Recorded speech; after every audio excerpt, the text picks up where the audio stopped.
παιδιά, Κώστα εδώ πέρα και σήμερα θα κάνουμε ένα βίντεο με δυναμητάκια όπως βλέπετε και στον τίτλο κάτω.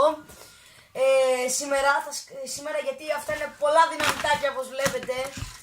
Θα σκάσουμε αυτό εδώ πέρα, κρακεράκια πολλά μαζεμένα, γύρω στα 10 είναι νομίζω.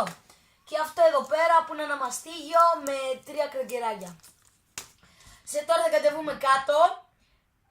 Σε λίγο θα δείτε και σε 3 δευτερόλεπτα περίπου 1, 2, 3 είμαστε κάτω. Ήρθαμε και πάλι και τώρα θα τα ανάβουμε.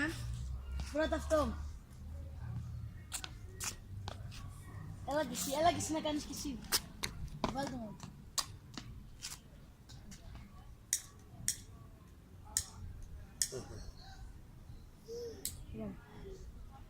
Φύγετε παιδιά, φύγετε.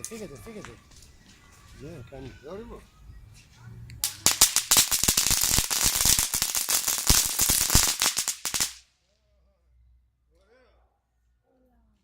Μπράβο. Και τώρα, κοίταξε πόσο έκανε, μου σκάσει όλα. Και τώρα θα κάνουμε αυτό εδώ πέρα.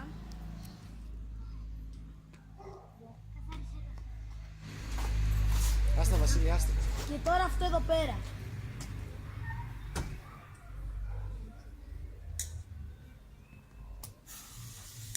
Φύγε. Το ένα δεν έκανε.